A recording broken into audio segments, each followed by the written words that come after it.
Punya gaji tiap bulan, tapi rasanya kayak gak pernah cukup. Baru gajian sebentar, udah habis lagi. Cicilan rumah, motor, kartu kredit, sekolah anak, semua numpuk.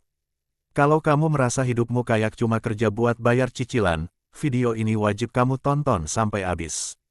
Karena gue akan kasih solusi yang bisa bikin kamu bernapas lega, meski sekarang lagi kejerat utang dan cicilan. Teman-teman semua, coba jujur sama diri sendiri, berapa banyak dari kita yang sebenarnya termasuk kelas menengah, punya penghasilan lumayan, tapi rasanya tetap miskin. Setiap bulan, kita kerja keras, gaji masuk, tapi langsung keluar lagi buat bayar cicilan ini itu. Ada rumah, tapi KPR. Ada mobil, tapi kredit. Ada gadget, tapi dari cicilan pay later. Dari luar, kelihatan mapan, kelihatan rapi, tapi di dalam hati ada tekanan besar, sampai kapan gue harus hidup kayak gini. Inilah realita kelas menengah di zaman sekarang. Dan faktanya, bukan cuma lo yang ngalamin. Jutaan orang Indonesia berada di posisi yang sama. Punya penghasilan, tapi gak benar-benar punya kebebasan. Gaji kelihatan besar, tapi hati terasa kecil karena beban hidup begitu berat. Hari ini, gue mau ajak lo duduk sebentar. Tarik napas dalam-dalam, buang pelan-pelan. Dengerin cerita ini dengan tenang. Karena kita gak cuma akan bahas masalah, tapi kita akan gali solusi. Dan bukan sekadar teori motivasi kosong, tapi langkah nyata yang bisa lo lakukan, bahkan mulai dari sekarang. Bayangin ada seorang pria bernama Andi. Usianya 35 tahun. Dia kerja di perusahaan swasta dengan gaji 10 juta per bulan. Kalau dengar sekilas, gaji 10 juta itu udah cukup bagus. Bahkan banyak orang bilang, wah enak ya gajinya gede. Tapi mari kita bedah kehidupan Andi. Cicilan rumah, 3,5 juta per bulan. Cicilan mobil, 2,5 juta per bulan. Cicilan motor, 1 juta per bulan. Kartu kredit, 1 juta. Sekolah anak, 2 juta. Belanja bulanan, 2 juta. Lain-lain, 1 juta. Coba hitung. Total kewajiban Andi lebih dari 13 juta per bulan, sementara gajinya cuma 10 juta. Apa artinya? Setiap bulan dia minus 3 juta. Dari mana dia nutupin kekurangannya? Hutang lagi, pinjam dari kartu kredit, pinjam online, atau minjem ke keluarga. Lama-lama, beban itu makin berat. Bukan cuma kantongnya yang terkuras, tapi mentalnya juga habis. Dia jadi gampang marah, sering stres, bahkan kadang gak bisa tidur.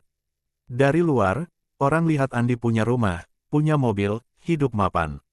Tapi dari dalam, Andi merasa tercekik. Dan kalau jujur, banyak dari kita adalah Andi. Kenapa kelas menengah rawan terjebak cicilan? Ada beberapa alasan kenapa kelas menengah selalu terjebak dalam lingkaran cicilan. 1. Ingin terlihat sukses lebih cepat. Begitu punya penghasilan, kita ingin segera punya rumah, mobil, gadget terbaru. Padahal, seringkali kita belum siap secara finansial. 2. Kemudahan kredit dan cicilan. Sekarang beli apapun bisa dicicil. Dari barang besar kayak rumah sampai hal kecil kayak sepatu atau handphone. Semakin gampang cicil, semakin gampang pula kita terjebak. 3. Tidak ada literasi keuangan. Banyak orang kerja keras, tapi gak pernah belajar cara ngatur uang. Akhirnya, uang yang masuk cuma numpang lewat. 4. Pergaulan dan tekanan sosial. Lihat teman pakai mobil baru, kita jadi pengen. Lihat tetangga renovasi rumah, kita juga kepancing. Ingin dianggap setara, akhirnya kita memaksakan diri lewat cicilan. 5. Tidak punya dana darurat. Begitu ada kebutuhan mendadak, misalnya sakit atau harus keluar uang mendadak, solusinya adalah ngutang lagi. Solusi untuk kelas menengah dengan banyak cicilan. Sekarang, mari kita masuk ke inti, solusinya apa? Gue bakal kasih lo langkah-langkah yang bisa bikin hidup lo lebih ringan, lebih lega, meski sekarang lagi kejerat cicilan. 1. Berhenti gali lubang tutup lubang.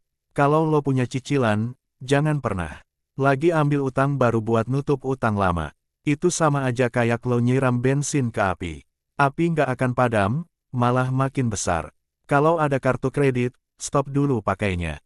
Kalau ada pay later, matikan aplikasinya.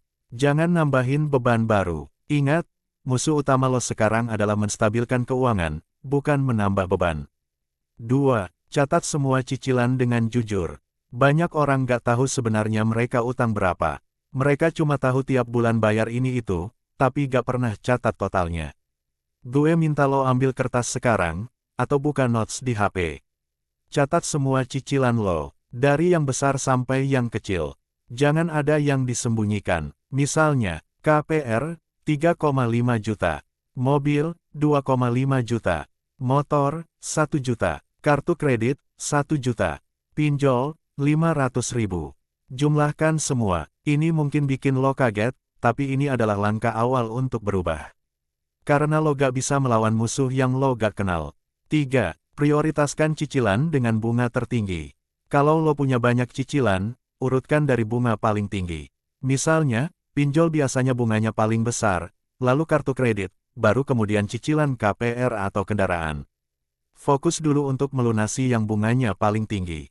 Kalau bisa, bayar lebih banyak ke cicilan itu biar cepat habis. Setelah selesai, baru pindah ke cicilan berikutnya.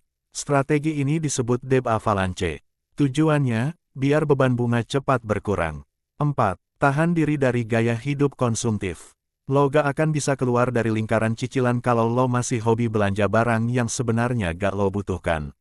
Gue tahu, rasanya pengen beli sepatu baru, tas baru, gadget terbaru. Tapi ingat, itu semua hanya menambah beban. Sementara lo lagi dalam misi keluar dari jeratan cicilan. Coba bedakan antara keinginan dan kebutuhan. Keinginan bisa ditunda, kebutuhan harus dipenuhi. 5. Cari sumber penghasilan tambahan. Kalau gaji lo sekarang gak cukup untuk nutup cicilan, artinya lo harus cari tambahan. Jangan cuma bergantung dari satu sumber penghasilan. Bisa mulai dari freelance sesuai skill lo, jualan online, jadi driver online, buka jasa kecil-kecilan, investasi ke hal-hal yang low risk tapi konsisten. Ingat, kelas menengah sering terjebak karena hanya mengandalkan satu penghasilan, sementara pengeluarannya banyak. 6. Bangun dana darurat. Meski lo masih cicilan, usahakan sisihkan sedikit demi sedikit buat dana darurat. Dana darurat ini penting banget, supaya kalau ada kebutuhan mendadak, lo gak harus ngutang lagi.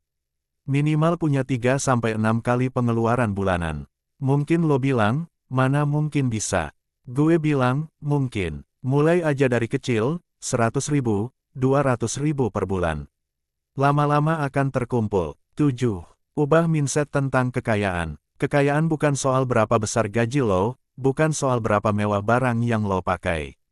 Kekayaan adalah soal seberapa tenang hidup lo, seberapa bebas lo dari tekanan utang. Lo lebih kaya kalau punya rumah sederhana tapi tanpa cicilan, dibanding punya rumah besar tapi tiap bulan ngos-ngosan bayar KPR. Jadi, jangan lagi ukur kebahagiaan dari simbol status. Ukur dari ketenangan hati. 8. Komunikasi dengan keluarga. Kalau lo sudah berkeluarga, ajak pasangan lo bicara soal kondisi keuangan. Jangan sampai lo mati-matian bayar cicilan, tapi pasangan lo masih boros belanja. Harus ada kesepahaman. Ingat, ini bukan perang lo sendiri. Ini perjalanan keluarga. 9. Edukasi diri tentang keuangan. Luangkan waktu untuk belajar tentang literasi keuangan. Baca buku, tonton video, ikut seminar. Karena banyak dari kita kerja keras, tapi gak pernah belajar cara ngatur uang. Percaya deh, ilmu keuangan itu penyelamat. Dengan ilmu, lo tahu kapan harus investasi, kapan harus nabung, kapan harus stop belanja. 10. Bangun visi jangka panjang. Hidup bukan cuma soal bayar cicilan. Lo harus punya visi. Mau hidup bebas utang? Kapan? Mau punya tabungan berapa? Mau anak sekolah sampai mana? Kalau lo punya visi, lo akan lebih semangat untuk keluar dari jeratan cicilan. Karena lo tahu, ada masa depan yang lebih baik menanti. Teman-teman semua, gue tahu berat rasanya jadi kelas menengah yang penuh cicilan. Rasanya capek banget, kerja keras tapi gak ada hasil yang bisa dinikmati. Tapi ingat, lo gak sendirian. Banyak orang di luar sana ngalamin hal yang sama. Perbedaannya, sebagian orang memilih menyerah, sebagian lagi memilih bangkit. Pertanyaannya, lo mau ada di sisi yang mana? Kalau lo ikutin langkah-langkah tadi, pelan-pelan tapi pasti, hidup lo akan berubah. Memang gak instan, tapi hasilnya nyata. Suatu hari nanti, lo bisa bernapas lega. Gaji masuk, bukan untuk bayar cicilan, tapi untuk membangun masa depan. Dan saat itu terjadi, lo akan sadar bahwa keputusan lo hari ini adalah titik balik hidup lo. Jadi, jangan tunda lagi. Mulailah sekarang, karena hidup tenang tanpa cicilan itu bukan mimpi, tapi pilihan.